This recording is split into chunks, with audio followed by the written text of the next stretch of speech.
All right, everybody, no pun intended, episode 3, live now. We have a few things to cover. Magnus Carlsen has a brand new event, freestyle chess, and I think it could be really cool. That's going to be in just 2 weeks from today. We're talking about Anish Giri being a pawn grabber. We'll go through Tata Steel updates, candidate odds, Vladimir Kramnik. Could it even be a chess news podcast without some Kramnik? And some ideas for fun chess club ideas to kind of spice things up. Matt, how's it going? Good. Was that Tata Steel or Tata Steel? Tata Steel, Steal. Okay, Tata just checking. Steel the pieces. For those of you listening at home, not watching anything on the screen. All right, yeah, we'll get into that a little bit, but first let's thank our sponsor, Athletic Greens. No, I'm kidding. Uh, sponsored by nobody, sponsored by the Bishop pair, or like sponsored by a knight, like on a really good outpost, and your opponent doesn't have like the color bishop that the color of the square that the knight is on. So it's just kind of like there the whole game, you know? You imagine like the hype that first sponsor is gonna get when 7 people see it live and then like 100 people see it after the fact. Yeah, I know. They're not going to believe the firestorm of money coming their way. Yeah, their website's gonna shut down. Okay, Magnus announces a new event, the Freestyle Chess GOAT Challenge. So we're looking at this a little bit before coming live, and let me just read some of the page for you all. I can even share my screen. Let me try that. Yeah, have you guys heard of this event? Jesse sent it to me today. I hadn't seen it yet, but I don't know if it was just freshly announced or Yeah, it when it just got came. announced today. Okay. All right, the legacy of Magnus Carlsen. Magnus Carlsen, the world chess champion from 2013 to 2023, introduced a unique competition format specifically for the Weissenhaus Freestyle Chess GOAT Challenge. In this context, GOAT in chess refers to a player who achieved the historically highest peak ELO rating, exemplified by Magnus Carlsen's rating of 2882. The objective is to elevate chess into an appealing, intellectually stimulating, and captivating sport for a broader audience, targeting a new demographic of spectators and consumers. This event is hosted at the prestigious Weissenhaus private nature luxury resort, known for hosting the G7 Foreign Minister Summit in 2022. The primary focus of the competition is on showcasing the personalities and extraordinary skills of super grandmasters, with Magnus Carlsen himself handpicking 7 world-class challengers. This innovative approach aims to attract a younger audience of high potential individuals who have a general interest in sports, catering to enthusiasts from around the globe. I love the idea. I am so curious to see how this goes. So if he's handpicking 7 world-class challengers, attracting a younger audience of high potential individuals who have a general interest in sports, why is Hans Niemann not on the invite list? That's a very good point. I would have loved to see Hans on the list. That would have been Let's great.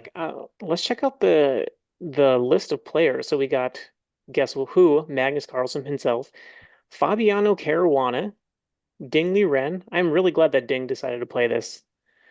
Um, Ali Reza, Vincent Keimer. I'm not even gonna try. Every time I try to say Noterbeck's name, I mess it up. Noterbeck Abdusatarov. Yep. Okay, we'll count it. Gakesh D and Levon Aronian. So a lot of very good players. I'm excited for this tournament. So it's not going to be normal chess. It is going to be chess 960. Right, which they're calling freestyle chess. Yeah, so the freestyle is just chess 960. One thing I really like about this website, we were reading through Fabi's Yes. yeah, so Fabi Luigi Caruana sounds Italian, and it is. Born to parents from Italy, he was born in Miami. But we were reading down here, his perception in the general public as a chess nerd stems from his match with Magnus, and also gave him because of his Harry Potter-like appearance. But they kind of say he's a cool guy. One of his greatest strengths is coming back after losses, says Caruana about Caruana. Yeah, it's so funny. Yep, Fabi also won 7 straight in the Sinkfeld Cup, 3,100 performance, best result ever in elite tournaments. So yeah, lots of cool stuff. I'm really interested to see kind of what happens. And it's not even that far away. On the homepage, I think it said it was February, okay, February 9th through 16, 2024. We get the countdown here. 15 days, 4 hours, 48 minutes. Wow, that's coming Um, up quick. yeah. It starts with the round robin, then it goes semifinal, quarterfinal, final. The round robin is going to be quicker games, 30, I think it's 30 minutes per game and another 10 seconds per move. And then it goes into longer style games when they get into like the winners bracket basically. That's another, I think it was 90 minutes per move and 30 seconds. So it starts pretty slow or it starts pretty quick and then it gets faster. And I imagine that they're going to have like the highest quality broadcast, so this should be pretty entertaining to watch. Yeah, for One sure. thing One that thing, oh yeah, oh, go for it. I think you're going to say the same thing. We noticed on their player pages, each player has like I don't even know, a velvety looking suit, and they're all different colors. Each player has a different color suit coat. Yeah, so we were looking, Magnus has the navy blue befitting a champion, and I'm Alireza totally had blank. orange. Oh yeah, Ali Reza had orange. Bobby had Uh purple, I think. yeah, so everyone's got their own color. So yeah, that'll be fun. One name that is missing from the list that we would have really liked to see is Hikaru. Yeah. He, especially since he's so good at Chess 960, didn't he win the Chess 960 World Championship at some point? Yeah. I'm surprised he wasn't invited. Yeah, I would bet that he was invited, but he just kind of focused on the candidates if I had to guess because candidates isn't even that far away. Yeah, that's a really good point. Yeah, so we'll kind of see what happens with it. I expect there to be more news about it in the future. I hope that, yeah, like Matt said, I bet this is going to be very high-end broadcasting. Like I bet there's going to be beautiful scenery in the background, HD everything. It's going to be very planned out. Magnus is putting his name on an event, which like never happens, and this is his first like big event outside of the World Championship, and he's kind of like sticking it to FIDE. And it's also interesting, it's his first event, I believe, since joining chess.com that wasn't sort of in the regular like Aim Chess Rapid or those type events. No, okay. Oh, is it a chess.com event? I saw they were one of the sponsors. I'm assuming that they're going to be kind of behind the broadcast or a big part of it, but I haven't heard anything. Yeah, I feel like I did read that somewhere. A few other sponsors, by the way, pretty cool. So they have big names. Chess.com, have you ever heard of them? Yep, yep. And they have BMW, they have Polar, which I just got the Polar heart rate monitor, Ooh, and then a one bunch of other stuff I've not heard of, but it looks fancy. Frank Rudolph, Laurent Perrier, Weissenhaus, I guess that's just the venue. San Pellegrino, I love San Pellegrino. Max Nomic, Borino. I don't know what those other things are, but it looks like they have a legit sponsor list, so hopefully they can have like a big prize pool or something. seeing Polar on there, I hope they wear heart rate monitors. That's always fun Oh, to see. oh, I bet you're right. That's got to be on there. That'll be Cool. awesome. We're detectives. We're breaking, we're breaking news. They got to be Okay. wearing heart rate monitors. Okay, what is Maxnomic then? Is that something similar? Oh, it's a gaming chair. Oh, Ah, okay. okay. So we got chess.com, gaming chair, heart rate monitors, the suit coat company, a champagne company, a beverage company, Borino. I don't know what that is. Borino Productions Real Estate. Um, Turning real estate agents into rock stars. I don't know if that's the right Borino. Borino's yeah. Pizza. It sounds good. Yeah. Borino Productions. Okay, side question for you from Chess Simple.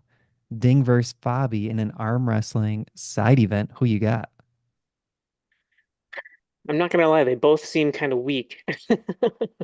I would take Fabi. What would you say? Fabi for sure. I think Fabi's ripped. Like he's like Yeah, 110 pounds all muscle.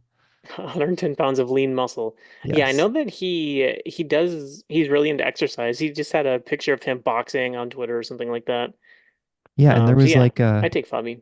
there was like a push-up contest they did in one of the chess.com things. And he was super good at push-ups. Oh, nice. while wearing HRV monitor. Yes. Yeah, so your All new right. polar chest strap, Jesse, that probably has HRV if you got the newest one. Oh yeah, I did get the newest one. I haven't checked it though. I only have my watch to connect it to, and I do kind of like don't go too into the weeds. But there's like a Polar app, right, that you can actually see all that stuff on? You can do it through your Garmin app. Oh, okay. I have to check into that a little more. Yeah. All right.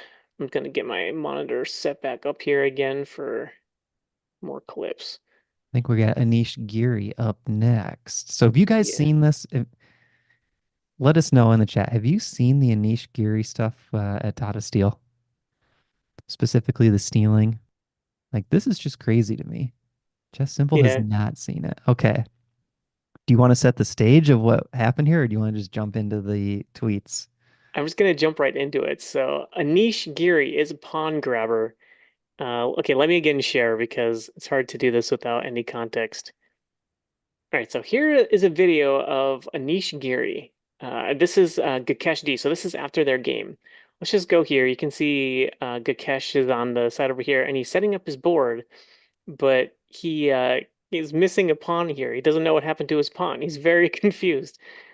Just a little bit ago, he's setting up the board. You can see he's like trying to find his last pawn. He's look at Yeah, that. H7 completely missing. Yeah, So he's looking frustrating. around. He's like, I swear it was just here. And then it kind of came out that another video of Anish just like capturing the pawn and just pocketing it. So here's Anish Giri on Twitter. People keep messaging me about all the pawns I stole. First of all, this is not forbidden by the rules. And secondly, mind your own business. Anish is a grandmaster both in chess and also Twitter. He's great. He's hilarious. And Here's another one. Chess.com. This is A plus marketing. I had to call it out. Can you put it back on each Giri? Chess.com removes the pawn from their profile. Oh, it's so good. I have another one here actually. Chessable, give it back, Anish Giri. Same type of joke. They're under the same umbrella, so we'll give them a pass. But it's not just pawns. He's taking like other pieces. I forget who he played today, but in his game today, there's another video of him just taking a piece, just right off the board. Uh, what do you think is happening? Because does he just have the idea that he's gonna just take a pawn and then get people to talk about it? I think now it has become that. I think originally, so it's kind of weird he put the pawn in his pocket, but I saw the original video. He Yeah, grabbed a pawn, and a lot of times what players do is they twirl pawns in their hand. yeah. And I think some players, I've never seen this in person, but I think some players will actually like carry a pawn around and like fidget with it in their hand while they're walking around or whatever. Almost like a Hmm. poker player twirling chips just for fun while not at the table. But it seems weird to take a pawn off the table and carry it around in your pocket. But I think now it's totally just for show. I mean, now this is like the biggest news story with the event. Like I couldn't tell you who's in the lead right now, but you Yeah, can no. talk about pawns being stolen. Yeah, it's so funny. So that's where we get the name Tata Steel. He's just kind of taking the puns. We don't understand. Nobody understands it. It's just like a funny. It's so on brand for a niche. I like it. I love it for him. It is good. Uh, okay, so speaking of Tata Steel, let's go give a quick update. And there is a two-way tie for first. It's two youngsters, Noterbeck and Gukesh D. And that's pretty exciting. Like when the young guys are at the top and like they're gaining rating points, I always find that exciting. And Anish Giri is tied for third with none other than Pragananda. So we got three juniors in the top four. Wow. Yeah, it's pretty crazy, and they are certain. I mean, they're definitely playing very well. I feel like if I had to pick one flyer in the candidates, it would probably be Gakesh. I know I said last podcast I didn't see really anyone else winning, but Gakesh can just go on these runs. Like I think it's during the World Cup where he won like six or seven in a row. and just completely like dominated on board two or three or something like that. So I could see him doing it. Praggnanandhaa just seems like he's a little early, don't you think? Raghunandah was actually sort of my wild card because in 2023, he was like the highest performing player out of this whole field in terms of performance ratings, I believe. Oh, is that right? Yeah, a lot of, so recently in chess, it's very hard to perform above like 2750. There's deflation at the top. So Pragananda though, I think was 2755 or something, and most of these players were performing 2750 or lower. So I thought that was kind of interesting. Yeah, I think there's something to say too about people who are like for the Praggnanandhas and the Gukeshas who like broke into the 2700s pretty recently and they're fighting their way to the elite versus kind of like the elite kind of sitting on their rating. Yeah. So I don't know that maybe they're working harder and they're gonna make it. Um, we have candidates odds. Let me again share. And Matt loves stats and numbers, so we were talking about the odds here. So the favorite to win the tournament is Fabiano Caruana at plus 175. So if you don't know how odds work, it's basically like if you bet $100, that's how much you would win if they win. So if you bet $100, you'd get paid out 275 if Fabiano won. So that means he's still not like over 50% to win. It's probably like a what would it be like a four, like a 30% to win or something like that? Plus 200 would be 33%. Yeah, I think you're right. I mean, I would not put down $100 on Fabiano with those odds. I mean, essentially they're saying he's a clear number two, and maybe you could argue that he is, but with so many people in the field, I mean, it's a lot of rounds though too, but I just wouldn't bet on Fabi at plus 175. That seems way too high of odds. Yeah, I agree that he's the favorite to win, but I do not think he's plus 120, 175 is way too steep of odds. Second place, and I guess there's a big cluster right next to each other, but second place is Jan Nepomniachtchi at plus 400. That's my bet. That's what I would do. He's won the last two. He's established himself for sure as just like a really top tier player. He's I think he has what it takes to win. Plus 400, I'd for sure bet on Jan. This is my one bet if I had to take it. I feel that's about where he should be plus 400. I think Fabi should probably be like plus 300 or plus 350. Um, but yeah, Jan, what is plus 400? Like 20% ish, maybe a Yeah. little less if you factor in the house edge. Yeah, I think that's very reasonable for Jan. He's shown he can do it twice in a row.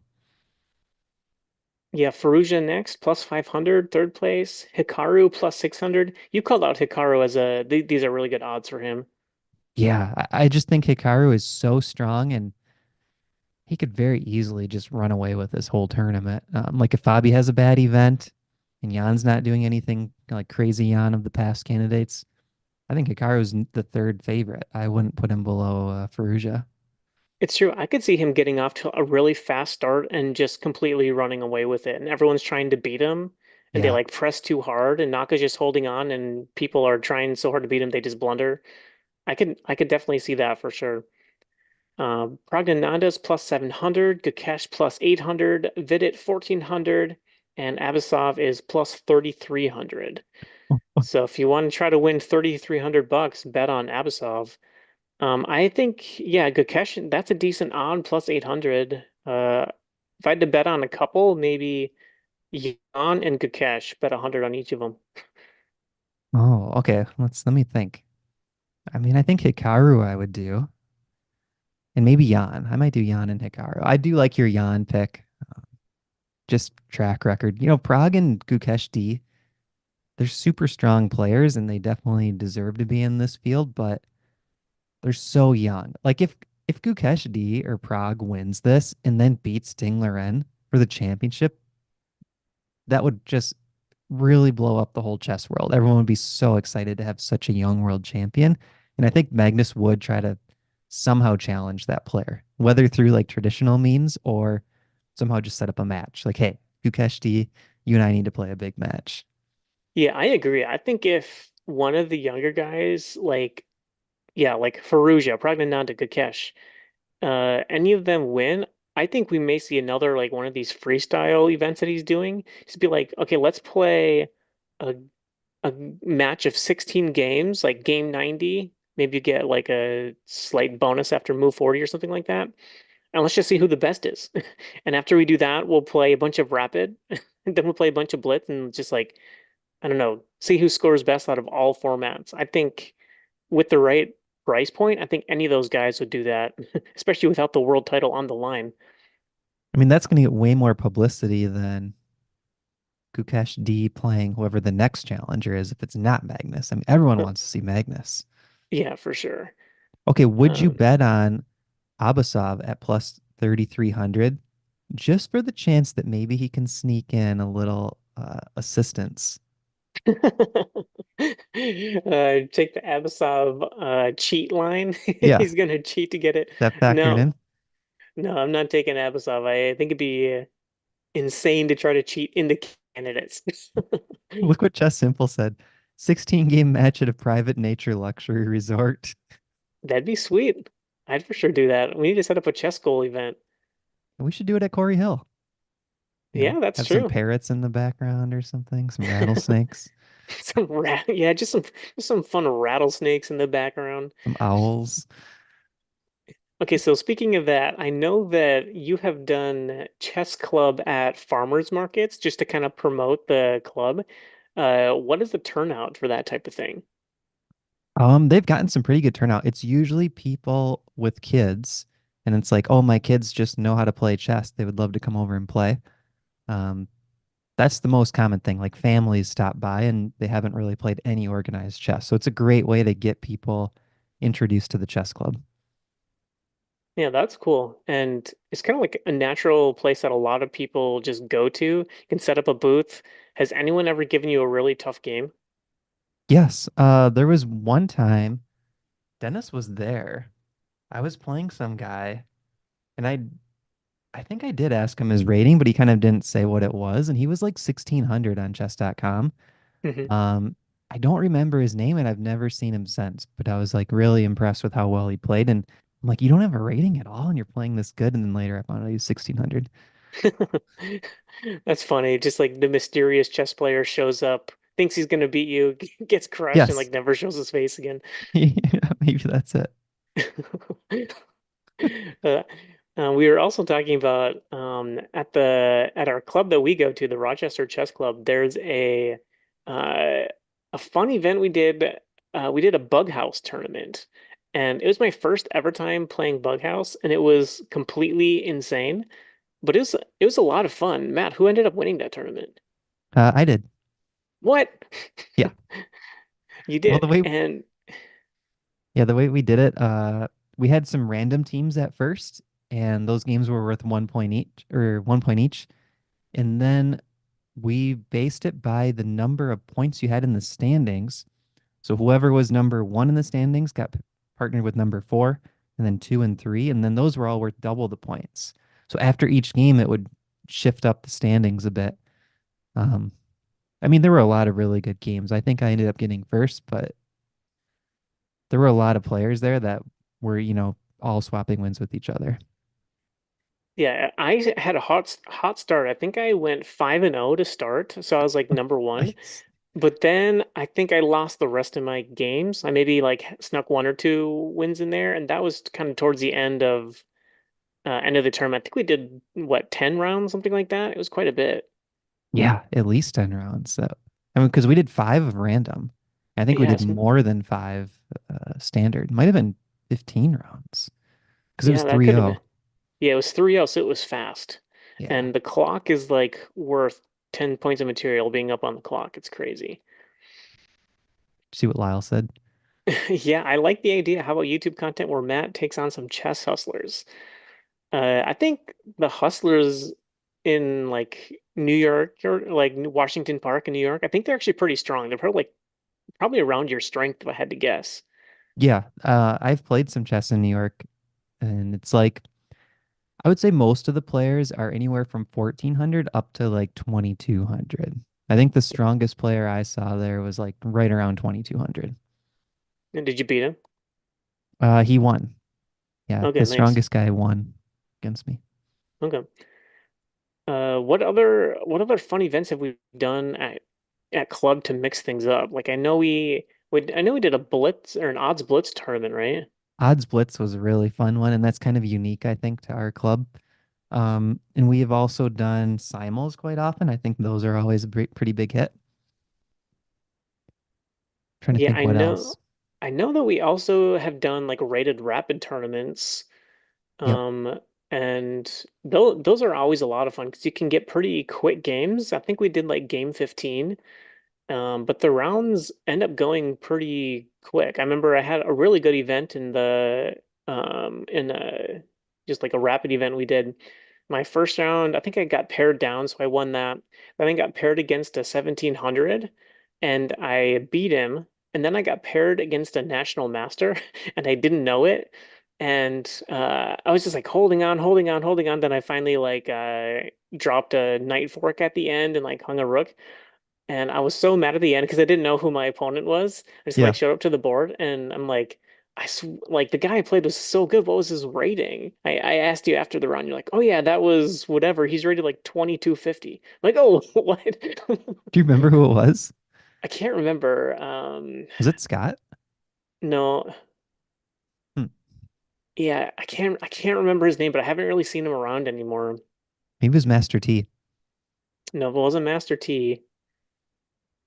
Hmm. He maybe wasn't quite a master. I think he was at least like 2100, somewhere around in there. He's really good Okay. at blitz. I don't know if that helps you out at all. I might know who you're talking about. We've also done team consultation games, which we need to bring back. Have you done that before? Uh-uh. So team consultation games, that's where you have two groups of players separated. And then you have, if you're doing it like OTB style, you would have one sort of official board, and then you would each have an analysis board on different ends in the room. Mm. You work with the whole team, and then you go send someone to make the official move and hit the clock. So it's two teams working against each other, but it works even better like in two conference rooms and just playing on chess.com. Oh yeah. Um, That's a good idea. I haven't heard of that. yeah, that's really Uh fun. And there was another one I was thinking of too. What was it? Team consultation. I'll let you know if I think of it again. yeah, no, you have gone over a bunch of games too for the whole club. Oh Just yeah. like kind of how our club works is we do a tournament most weeks. We have a tournament game, so we'll do like a 4 round tournament or 3 round tournament or whatever, and we'll do one game per week. And then we have like a few in between weeks between each tournament. And a lot of those times you'll just go over your games from the tournament. You're saying the Rochester Chess Club or the new one? Okay. Yeah, the Rochester Club. Yeah. Yeah, I think it's a good format. Oh, Hand and Brain was the other one I was thinking of. We have tried Hand and Brain before, which would be cool to do again. Oh yeah, for sure. Do you ever do like more lesson content, like doing tactics, or like I don't know, just like just instruction for the whole club? Does that go well? Yeah, it does. We did some on calculation. So Hmm. Daniel Garrett and I worked together to run some classes, and I've run some on my own too. So we've done calculation. We did like a middle game planning class. It was actually like the same games that we looked at on our YouTube live class. So I was sort of Oh, prepping nice. with the chess club. All right. So if you're listening on Spotify or your favorite podcast app, thank you very much. We would highly appreciate a review, a rating, a comment. Subscribe to us if you're on YouTube. A like is greatly appreciated. As always, if you want to listen to the entire unadulterated podcast, you can do that on our YouTube channel. We stream these live, at least for now. I'm not sure if we're going to stream everyone live forever, but for now, you can subscribe to our YouTube channel and you will get notified when we go live to record the podcasts. We like to edit them down and trim them up a little bit before we release them. We have Kramnik too, unless you're saving it. Oh, I forgot about Kramnik. Kramnik continues to whine. Okay, I have another clip I want to share with you guys. Okay, so here's Kramnik. Uh, so he just played e4, so he's really looking to get his queen, kick out the knight, get his queen in, win a bishop or something like that. And he just completely miscalculates a technical sequence that's really not that hard to see, especially like a world champion. So let's just play it. I'll speed it up because it goes kind of quick. So rook down. So this, I could already tell he was very confused. He's like, he can't just ignore the knight, but then, the queen gets in, it gets really ugly. So he thinks here for a while and takes the knight, blocks the check. Okay, I skipped ahead a little bit. So rook check, blocks with the blocks with the bishop, and he immediately takes the knight. So you can tell this is kind of dying real soon because he's going to capture, he's going to get a bishop in, and he's just going to like checkmate with the queen. But what happens next is so funny. So he sits here, he analyzes the game, two mistakes, no blunders, boom, reports him for cheating. What? That's so fast. I mean, he just miscalculated. It's not even really that hard to see. Like, taking this bishop here is so obvious because the rook is pinned. You have to take back with the king. And Yeah. I gotta say, if I could see this, I feel like if I had this position over the board, I could probably find it. And I'm not like a great player. And Kramnik he's just a baby. He's just a crybaby. He's just whining all the time about cheaters, and it doesn't make any sense. Um, And anything to add, Matt? he especially has a problem with players that are lower rated OTB. So he's playing an FM here. So not only is this guy, assuming it's guy, Artem, not only is this guy low rated OTB, he's got he's two titles lower. He's not an IM, he's an FM. And his blitz rating is about 300 points lower than Kramnik. So all of these things are probably going through his mind of this guy has no business ever beating me as his clock is ticking down. So he's already been thinking report probably the last 10 seconds of this game. He's just waiting for it to end to click it. Yeah, so bad. I had to share one more Anish Giri gem. So this is can you see this all right? Yep. All right, so it's today I played Grandmaster Matthias Bluebaum. This is Gotham Chess. We played 5 times previously, and he was 5-0. Keeping my nerves in control, I managed to play one of my best games of my life. 93% accuracy, 2 brilliance, and a sacrifice of the rook. So you can see him. He takes here, just completely leaving his rook undefended. And Anish Giri CC at BB Grand. What? Oh man, Anish is such a gem. I love it. I also like Lex Velheis. I'm a fan of him. He's a poker player. But looks like a safe score to me, but just totally not getting it. He means the other rook. That's awesome. Yeah, it's like this rook is fine. It's not getting attacked. You're all right. Um, and I guess I can go to Kramnik's Twitter page. It's just filled with him accusing people of cheating. Um, okay, let me bring it up here. It is just full of him accusing people of cheating. 6 games since FIDE average 21. He scored a 3.5 out of 6. Average score 88. And all my experience haven't single time was cheated according to chess.com. Lucky me. It's just so much of this. Okay, this is in. Is he Russian? Kramnik? Yeah. Um, yeah, so join for the most boring stream ever. He doesn't actually talk, he just plays. I'm making a huge enemy out of a world champion, so sorry, Kramnik.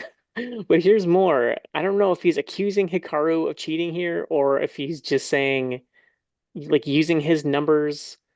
Like, he it's just, he's got to find another hobby. He's just got to maybe switch to poker or something like that. Yeah, and these chess.com accuracy scores aren't meant to detect cheaters. So that's something that he's not quite aware of. I mean, Danny Rynch has even come out and said that. Like accuracy scores are not used to detect cheaters. Yeah. I can give So, you a perfect example. If you play like a super solid game, trade things off, go deep, and in the end game, you're going to have like 99 accuracy scores. And it's just because of the style of game, nothing to do with cheating. yeah, for sure. I remember there was some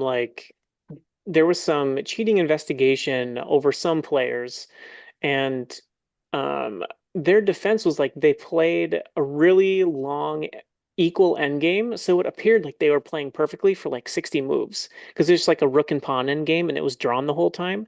There's like shuffling the rook around, but like that has if the eval stays 0 for 50 moves, it appears like you're playing computer perfect moves every single game. And so like those accuracy scores weight that in. So, you might have a very low like average centipede loss or something like that, but that doesn't mean you played wonderfully. And another thing is it's way easier to get a high accuracy if you're not playing against someone very strong. So you maybe, he's picking tournaments where he's playing these people are playing people underrated or lower rated than them. They just win a lot easier.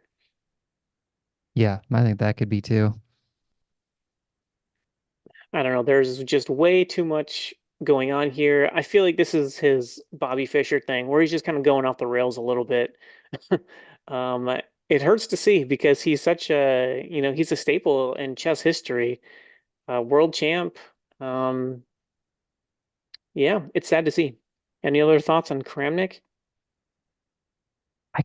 At first I kind of was hoping that he was somehow doing this for publicity because as we know, no publicity is really bad publicity nowadays. What if he just came out and was like, "Oh yeah, I was trolling you all." Like I don't think these people are cheating, but this whole new generation of chess players who never watched me play over the board classical and just completely dominate, now all know who I am.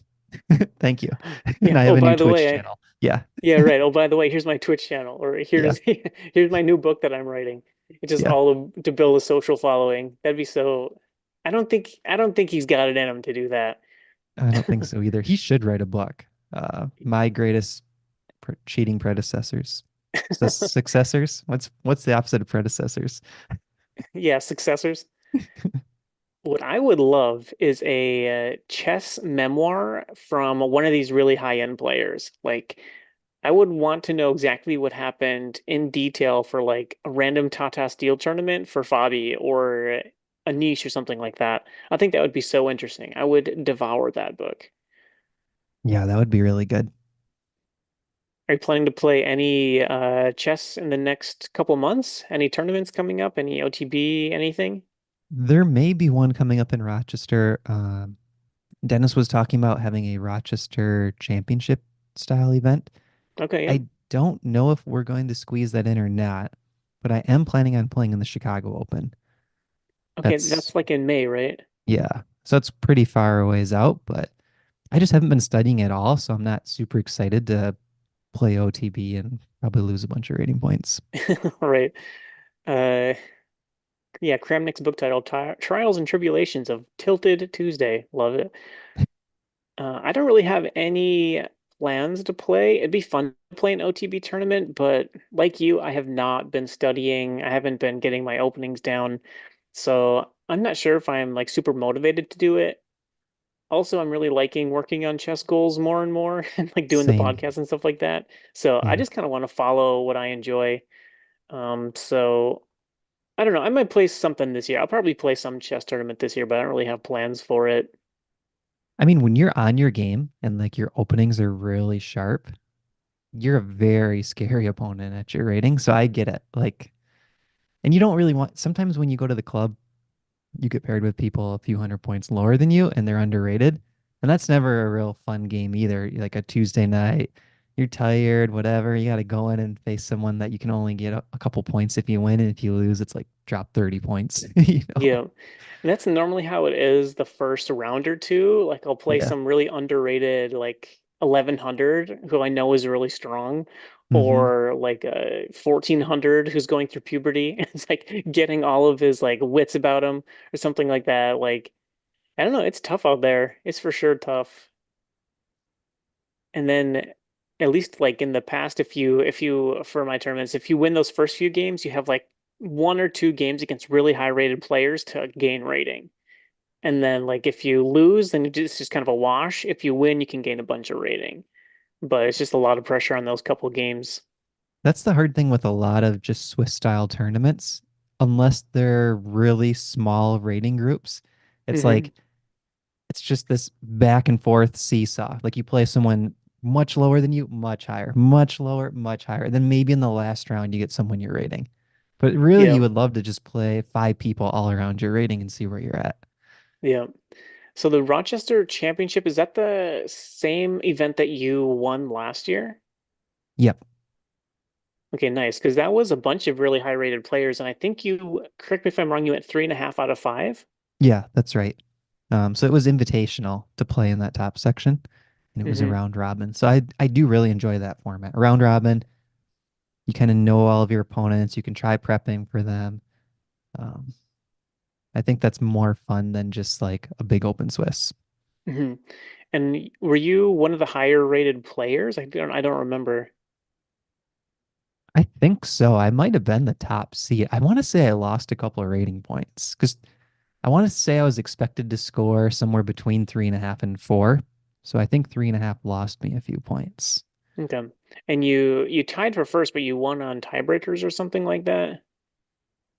Now you're really testing my memory. I don't remember. Or or maybe it was clear first. I can't remember. Well, I'm I just looking it up. remember, yeah, I just remember I was very impressed because it was basically all 2200 plus, unless I'm mistaken. I don't think it was, but I'll look it up quick. I'll look it up. Okay. I'll give you some time. Rochester Championship. All right. So I was 2244 going into the event, and the other players were 2200, 1769, which was Michael at the time. Vihan, 1898. He is a really strong kid. David McNeil, 2085, and Daniel Garrett, 1927. So it was a Oh, okay. very tough field. Um, I had 3 draws and 2 wins. Okay. Yeah, that's a tough field. We know those players are underrated based on their ratings today. Yeah. But I think I was at 2240, 2250. I was a much sharper player than I am right now. So I'm kind of like you. Like I know I can be stronger when I do get back into OTB. I'm not at my best. Yeah. Yeah. It's good to kind of go through the ebbs and flows though. It's hard to just like always, I don't know, be at the top of your game, be super sharp, but it's easier to kind of get that back. Like once you like do the whole prep, it takes less time to get back into like that same prep shape. All right, I Um, don't think we missed any questions. We have yeah, anything else we can answer for you guys before we sign off? we could do a Anything Queen else? Odds game, but I don't know if it's great for a podcast because they can't see the game. Oh, between us two? No, like I have that account. I have the Queen Odds account. Oh yeah. You'll have to just like make a YouTube video about it. Okay. All right, I think that's a wrap. Thanks everyone for watching. We didn't plug any of our stuff. Maybe we'll plug it now. Yeah, go ahead. All right, thanks everyone for watching. If you're interested in supporting the podcast, you can go to chessgoals.com. We have courses on the Caro-Kann, D4, Catalan. I don't even know all of our the Grun or not the Grunfeld, the Note Boom, what I'm looking for. We also have a tactics trainers. That's train.chessgoals.com. You can save 50% off a yearly subscription with the coupon code podcast. That'll do it for us today. Thank you for listening. Thank you for watching, and we'll see you next podcast. Thanks, everyone. Bye, everybody.